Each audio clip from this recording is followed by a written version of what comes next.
because we can. We're about to do a briefing in another hour or so. We're going to do all the pairings and the draw. But while we've got all the talent here, the talent from Daiwa, the talent who won the grand finals last year, the talent who designs the stuff, the talent that won the recent events here, we thought we might as well get them all on, give Nicole some more work to do and get a live show cracking this afternoon. So we're going to talk to these guys in a little while. Let me lay out what's happened this year. The Daiwa BREAM series, it's been 9 events. They have run anywhere from Tassie to WA to Gladstone in Queensland and all between. From that, we sent out 40 invitations to the winners of the events. Every winner of the event got an invite. That's both boater and non-boater. Last year's champions, Jesse and Mario, they got an invite. And then we went down AOY. Now, what we do is we then get all of the non-boater invites back, find out how many non-boaters we got, make sure we got enough boaters to fill them, backfill a few spots, and then we lock it away. We locked it away this year while we were on Mallacoota, and we've ended up with 32 boaters and 28 non-boaters to contest this weekend. Before we go and have a look at at some more stuff about the tournament, Nicole, let us show the video magically outside of what the boaters are fishing for this weekend. So here it is, we're outside the Mallacoota Golf Club now, and this is the ABT prize boat for 2022 Daiwa BREAM Series. It's an alloy craft, it's 4.63 metres long, and it's powered by Mercury's 60 horsepower 4-stroke outboard. Underneath the deck there are some green marine lithium batteries, both a 12 and a 24 volt one, to power the trolling motor and the cranking battery.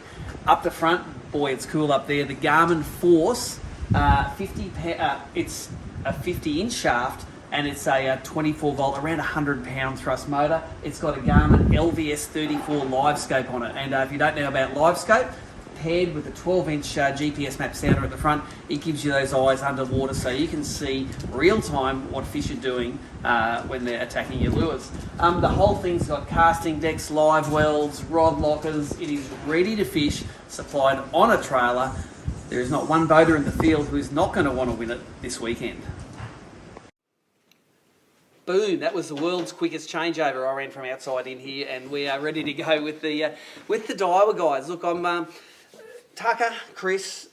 Chris, we didn't expect to see you at the grand final this year. You made a cameo appearance in a couple of events in WA. Tell us about those. Yeah, I didn't expect to be here either, to be honest. I doing the trip around Australia, it just so happened that at the time that I could be around Perth and Mandurah at the time that the events are on, and Michael Samet was kind enough to lend me a boat, so I jumped in and did a boat. Banged a couple of top 10s too, because not everyone who did 2 events qualified. It's only guys that did 2 and sort of got a couple of top 10s in there. So you scooched in by the skin of your nuts. Yeah, well, it was a decent result of Mandurah coming second. That was sort of worthy of it, but I think Perth, I shanked that. That was just bonus points. Yep. And Tucker, people may not know you as well as Chris, but you work in Daiwa head office there. You're in charge of designing some of the lures, including the new, how do I pronounce it? Sazanami. Sazanami, yep. Which we all tied one on today and caught fish on. They're great. Cool. And just give us a little bit of a description of your role at Daiwa. So I work with Tom Slater, as you know. I do lure designing, so basically I do all the lure colour, which model lures to bring over here or either to make it for Daiwa Australia. And I also look after fishing line side as well. Okay, so you're the J-braid and especially the in-feet stuff now, I suppose, too. That is what I suppose most guys in this tournament have tied on for Daiwa. They've got either the in-feet rods or the in-feet lures. Tell any hints about what exciting's coming for in-feet down the track? There's a few things in the works at the moment. We obviously released Sazanami now, and there's a variety of lures we got in the range, which we're planning to release new colours next year. Yep. And there are some models that's going to be added to existing range. So you might see different depths or different shapes. You never know. He knows, but he's not telling us. That's all right. I was trying. Look, before we go any further, let's have a look at that Sazanami video. We used them out on the water today. They catch. They're a little shallow jerkbait. Let's have a look at the promo.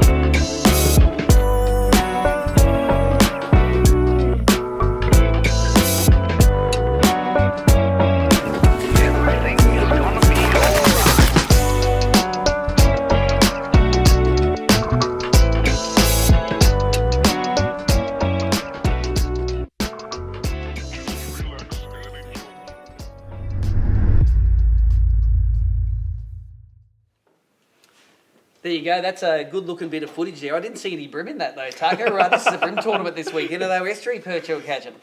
Well, we've got to show that lure can catch any fish and every variety of fish. So, bream, bass, perch, trout, that's what I try and aim for. And I'll give you a little bit of a hint. Behind the scenes, when those promos run, we're sitting here having a chat behind it. These guys having a bit of a discussion about how to fish it. I'm like, I caught mine today, like ripping it like a jerkbait. Chris, you agree with that, don't you? Yeah. He designed it. He rolls it. Yeah. So It doesn't surprise me. You know what? At the end of the weekend, we will see on the scoreboard what actually does the best. Yes. But the way Mallacoota is setting up this weekend, it's going to be. It's stained the water, but it's not dirty per se. And I think it's going to be a good jerkbait weekend. It's a lot. It's a lot cleaner than I expected. Talking to people that were here 2 weeks ago for the tournament, I expected it to be fairly, especially the top end of the system, to be a lot more chocolate. So yeah, that bottom end cleared up pretty well. Definitely going to be a good jerkbait bite if you find them. Now, we know Tucker is in Daiwa head office there, but Chris, you have a fair bit to do with in-feed as well, from the design phase, or at least if I watch all the promo videos, I'm led to believe this. What's your favourite lure that popped out of in-feed that you go, I helped nail that, and that is awesome? I think the Spike 44 was probably one of my personal favourite. We were like all the lures that we come up with or design go through pretty rigorous testing, and I'm probably the most rigorous and brutal of the lot. Yeah, I'm pretty fussy when it comes to what we want out of something. So that one to come up as well as it did and catch fish like it does was pretty impressive. The Kadachi was probably the other one. It was probably one of the hardest lures we've had to make. To get everything right that we wanted that lure to do all at once was nearly mission impossible, but I think we got pretty damn close. And I suppose the smaller a crankbait gets, the finer the tolerances are, and the less you've got to play with to make it do what you have to do. Yeah, there's always restrictions on what you can actually do with a certain body. So we wanted a casting weight in there, but we wanted it heavy enough to cast well, but then struggled to get it where it wanted to be. And yeah, bib shape changed everything. Every time we adjusted that a tiny little bit, it'd make something happen that we didn't really want, but in the end we finally got there. Tucker, how long does it take from concept to in the tackle store? Depending on what lure it is or how we manage it. So if we were to actually start the project ground up, it takes nearly about 12 months. Yep. And it could actually go longer than that. If I have Chris testing the lure especially. Yeah, it takes an extra 6 months. And as you know, Tom's very, fussy with the lure as well. So it takes, testing phase could go nearly 6 months if it's everything. So depending on what project it is, but usually I would say about 12 months. About 12 months there. Oh, well, that's cool. So stuff that you're working on now at the grand final here. Next year at the grand final, which is going to be at Port Stephens in New South Wales, we might see some of that product roll out there. Look, one of the promos we've got coming up, Tucker, is you catching some bream on bait cast gear. Going to swing the bait cast this weekend at Mallacoota or what? I've got to set up here, but I don't know, with this wind, I'm not that great. I'll be honest. Just with it. We're going to show the video in a tick. What are your favourite baits to throw on the bait caster? So when I did the promo, I used a lot of crabs. Yeah. And I've actually cast Southern Army. In that video clip, I was using spin gear when I caught the fish, but a lot of testing phase, I've used that bait cast rod. So that's very versatile rod.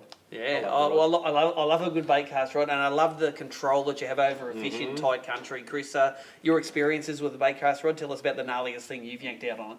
Well, I'm pretty stoked that we finally got these, because I've had a 7'3" light action bait cast rod, like a sample one, for about 4 years now. Really? And I've been pushing pretty hard. Pushing pretty hard to get Daiwa to make this thing for me, and they've come out with 4 rippers. I think I remember I did a Australian Open on the Hawkesbury, Sydney Harbour one year. Fished the Hawkesbury, just casting deep diving crankbaits on 6 pounds straight through on spin reels, and just couldn't stop the fish. In the rocks, couldn't stop them. I need to get this bait caster out. Spooled it up with 8 pounds straight through. The first 4, I think I pulled the hooks on because I was going too hard. Even though it was a light rod with 8 pound, you can put a lot of pressure on straight through. And then when I finally land one, it was a 39 forker. So nice. Yeah, it has a purpose, and yeah, that's one of them. I had one of the old Silver Wolf bait casters that we had, and my favourite time with that was I got my kids and I put them on the bridge pile on the Tweed River on the highway bridge, and I gave them the bait caster with a big crab on it, and they sat there dropping the big crab down and just winching up big bream one after the other until they lost the crab, and then they wanted me to come and get him, and I said, no, you lost the crab, you've got to swing on it. Anyway, they had a great time doing that, and just even kids, the control, they could just, they winch those things. So let's have a look at promo video. When we come back, magically, we're going to have last year's champions, Mario and Jesse, sitting in these seats. Let's see it.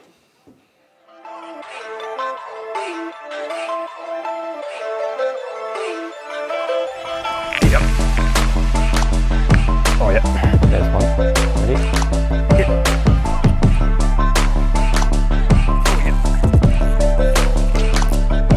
Zoom out, zoom out, zoom out.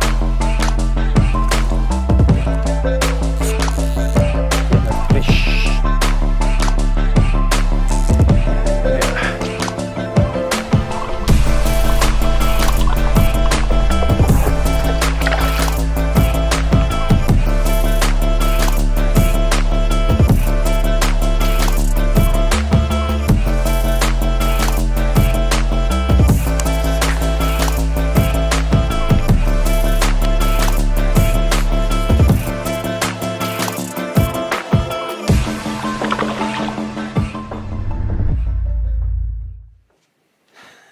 Now, if you're like me and you saw that promo video there, one, you looked at that beautiful Cowan Creek up the Hawkesbury River. You know what it's like because you come like second or third in the event up there. Yeah. Jesse, you and I, you drew each other. We fished up there as well. It's just a cool part of the world, isn't it? But the question I really got is, what does TNA stand for on the back of Tucker's neck? I'm not too sure. I know what it stands for, Murray. Got a guess? No, not that I can say on camera. It stands for tits and ass. I reckon. That's what he said anyway. He might have been joking, but I'm running with it now. So everyone knows the meaning behind it now. Murray and Jesse. Murray, you have been owner of this. Let's have a look at that. That's what everyone wants this weekend. You've been owner of that for the last 12 months, mate. How does it feel having to pull it out of the living room or bedroom or wherever it's living? Look, I'm happy that we're fishing another grand final again and get a chance to try and win it again. Let's just recap last year. We had a spur-of-the-moment grand final because we were just coming out of COVID restrictions in the Clarence River. A couple of Victorians came up in one car. Yep. You brought the boat. You came along for the ride and champion boater, champion non-boater. It was like a script written by your missus. Yeah, no, it was unbelievable, to be honest with you, because we didn't sort of, qualify all that high either. And I just said, Jesse, you want to go? He goes, yeah, well, let's go. There you go, and that just shows if you're a Victorian and you get across that border, anything can happen. We had old Reese last year, or this year, won the Queensland Open. He did. Victorians travel well. Leave your state, guys. It's fun up here. It's warm. Yeah, we haven't got a good reputation, have we? Well, I tell you what, we've set it up good next year because in the Daiwa series next year, we've got the Australian Open, Daiwa Australian Open, backing onto the Hawkesbury event, which you two are going to vouch for is, out of 10? That's probably my favourite system in Australia. I had a ball. Yeah, I loved it. So it's and look, there's a place at Narrabeen we can all stay. Yep. These experienced Vics will really help you along. You can come and stay with us at Narrabeen. We'll get you on the water. We'll get you fishing the Open, which is 3 days in the harbour this year, and then a practice day and 2 tournament days on Hawkesbury. That's a week of shit hot fishing, isn't it? Oh yeah, that's as good as it gets. Certainly in New South Wales, that's for sure. They're the 2 premier spots, I reckon. Now let's talk a little bit about. We know you're the current champs. Jesse, you won that. We've got in the background over here. We've got the tackle board of all the thousands of dollars worth of tackle. How much fun did you have when you got home from the grand final, unwrapping all your tackle? It was good fun. Yeah, I loved it. I'm still using bits and pieces out of it, and I've given it a bit of it away to friends and family as well. That's awesome. Share the love, mate. And Mario, it was always the dilemma of how to get a couple of boats back, but you finally got it back. And I hope it's someone else's problem this week because I don't really want to take it back to Queensland. It's a long way to take that thing back to Queensland. No, look, it's any time you're fishing for something, a prize like that, doing something you love, it's just an absolute bonus, really, isn't it? Now, I want to talk a bit of form with you guys because we got a grand final in Vicky this year. Last year it was a New South Wales final, 2 Vickies won it. We had an event here earlier in the year, a Victorian event. The only 2 Queenslanders that came to it won it. What the hell's going to happen this weekend, mate? Because where you're from doesn't necessarily mean you're going to win, does it? No, it doesn't. Look, it's fishing fantastic. There is fish around, but getting the big ones is going to be challenging.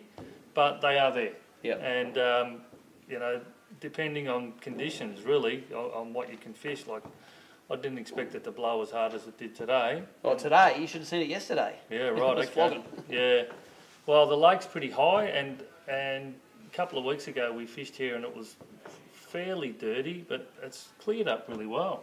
So, someone's going to find them. They always do. Yep, indeed. And then Jesse, you've won a Vic Bream Classic event here before. Yeah. Couple. Two Vic Brims, non-boater, and a squidgies with hazy. Wow. So you've got you had the choice because you qualified automatically as a non-boater for winning last year, but you then qualified as a boater to fish this event, and you said I'm fishing as a boater. Yeah. So now you're fishing against Mario, and it's like, what's it like in the house now? It's like I'm not sharing as much information as I did last time. Well, yeah, he probably should share some information with me, I reckon. Yeah. Look, it's a November fish. We have had a grand final here in November before. In 2010, Sean Clancy caught a 5.5 kilo bag on day 3 to smash everyone and win himself I think it was an outboard motor at the time. What techniques in November are typically your go-tos, Jesse?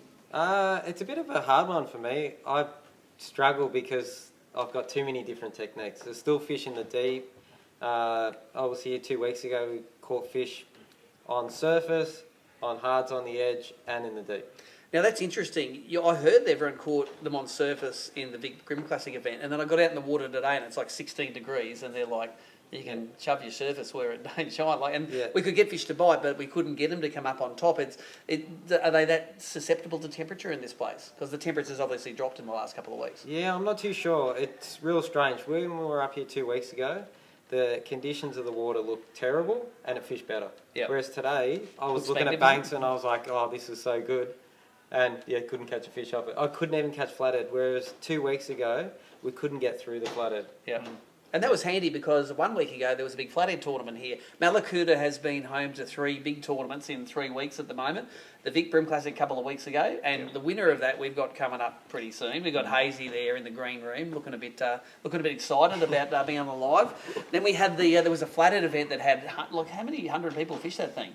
Lots of them. 100 boats. 100 boats. About 300 people. Because there were 3 to a boat. And I hope that they caned the hell out of the flathead. Well, I couldn't. Did you catch many today? Got a couple. Yeah, but for a couple, we were catching 30 in the Vic Bream. They were really biting well. Thank you very much, flathead guys, for clearing those things out because they are pests on 2 pounds straight through, let me tell you. And of course, the Bream Grand Final this weekend. Great to see Mallacoota back. You know, the township's back, the fishing's back. We've always loved the joint. It's good to have a get Mallacoota evolved, isn't it? Look, it is. It's improving. I was going through a bit of a tough time there a few years ago with the fish condition and the quality of big fish.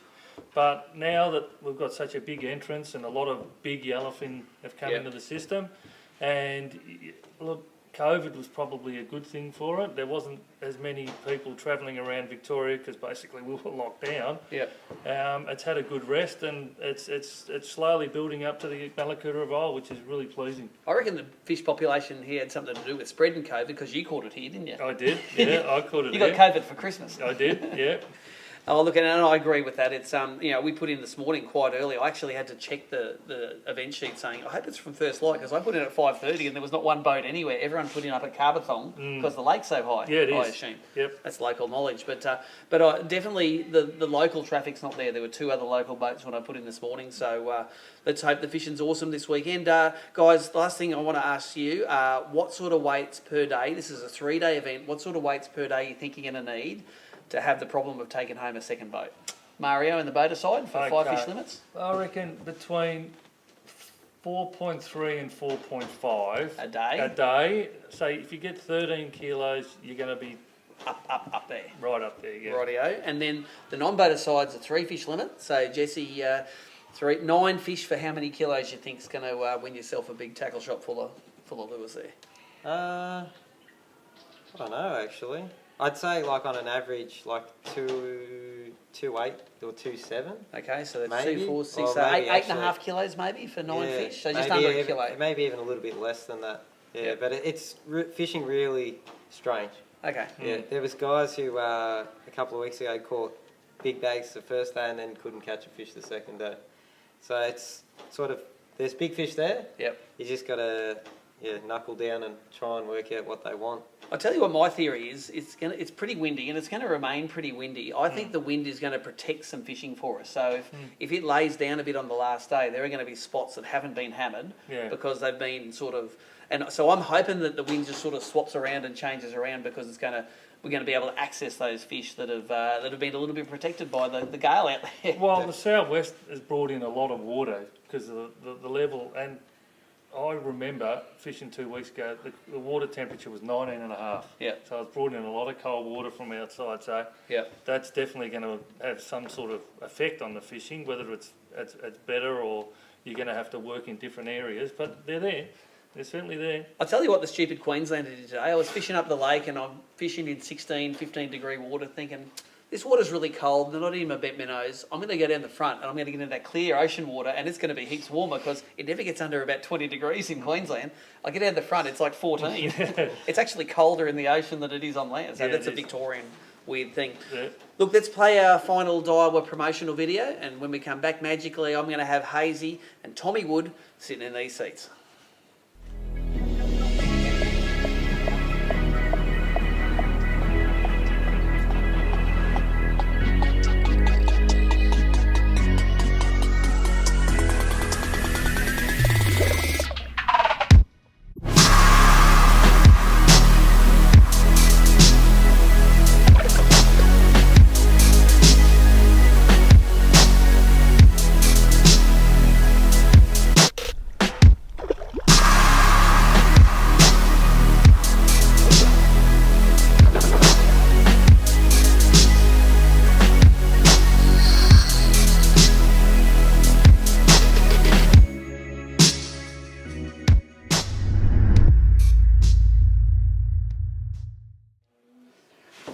Well, we are going to finish this live show from the Mallacoota Golf Club with the winners' circle. I'm going to say last time that the Big Broom Classic was here, Hazy, you are the man. You are either hero or zero in this short archer.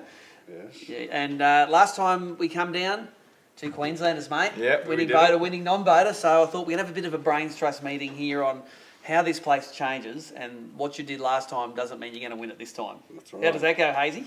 Didn't work today. So tell us a little bit about the Vic Broom Classic. We know it's changed over. I don't, you can keep whatever secrets you need to keep, but I heard on the rumour mill that you were fishing pretty shallow and fishing near the surface to get your fish. Yeah, and it was just as windy, but I think the water level's risen a few more feet, Yeah, and I just couldn't get them to bite today. yeah. So it's difficult. Like, and look, there's been varying reports from pre-fish on the water. Some guys like. Firstly, you never believe anything that you hear before a tournament, but a lot of guys sort of, wah-wahing about the fact that you're a little bit difficult to catch. How was your pre-fish day, Tommy? Would you were whacking everything with fins that came past, weren't Yeah, you? no, we had a good day out in the water. We caught them on everything pretty much. Ran all different techniques and had a good day. So And let me say that there was a sneaky little phone call in there from Chris Slickwright, who you may know from AFC back in the day, and he's a Mallacoota gun. And he goes, Morgo, just tie in one of those old flick baits and try some of those edges with the flick baits. And we Yep. gave Tommy Wood a flick bait lesson, and boom, he got a kegger straight Yeah, away. thanks And it was so, mate. one of Yeah. those diggers that were digging in the bottom. yep. Hazy, diggers have been a real feature of Mallacoota on and off over the years. I remember the first event I fished here in about 2010. You went around the edge and there were piles of them all digging. You'd throw a stick minnow in there and you'd be instantly on. Not as many around nowadays, but they still play a little bit of a part in the fishery. Well, I always look for them, but I can't find them anymore. Yeah. So I don't know what they're doing. Well, we saw one lot today and Tommy threw in and got a kegger, so that's gone now, that one. So But you know the area. yeah. So you can let me know. So tell us, the guys that are watching now, and we talk about diggers. What does a digger do? What do you see in the water? You just see a puff of black dirt and with its tail sort With of. the tail hanging out of it. Yeah, and then you just cast a Shiraz, basically a metre past, rip it, and they usually just stick their head up and eat it. Bonk, and they eat it, yeah. And normally it's on a mud flat somewhere which has got no snags near it at all, and you can just let them run and you can catch them. They're pretty catchable. And when Sean Clancy won the grand final, he said he caught quite a lot of fish on the mudders or the diggers that were in there. Come from behind. Yeah, he did, and he did it in a spot which wasn't a sort of a spot where we all went looking for mudding fish. So at a 3-day event, those out of the road spots really sort of play a part, don't they? Like 2 days in the Vic Broom Classic got tighter.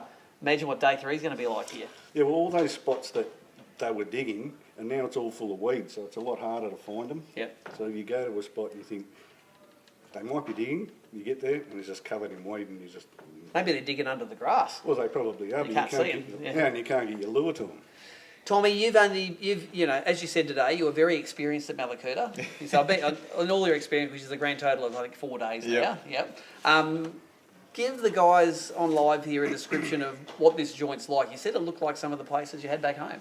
Yeah, it looks a little bit like the Everglades we have at Noosa back home. It's just all shallow water, real tannin stain, and it's got scattered weed flats everywhere and super shallow water, and the fish pull up real shallow, so it's pretty cool. You can throw top water, shallow jerk baits, and all the way to blades out deep. So it's an absolutely awesome venue. I fell in love with it last time I was here, and it's pretty cool to be back. So tell us how you caught your fish to win the tournament here in February. Yeah, so I had day one, I had Scotty Towner, and we sort of did a bit of everything. We fished jerk baits, grubs, crankbaits, and sort of caught a scattered bag.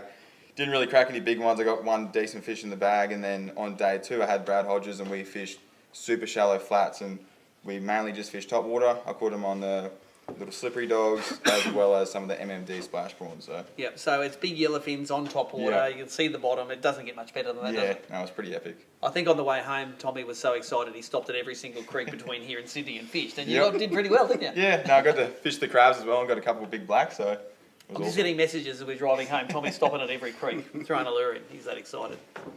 Well, we got you here, mate. Congratulations Thanks. on your win at the Barra Tour. Yeah, on the cheers, last mate. event of the Yeah. You and Josh, the highest AOY points of the 4 teams there.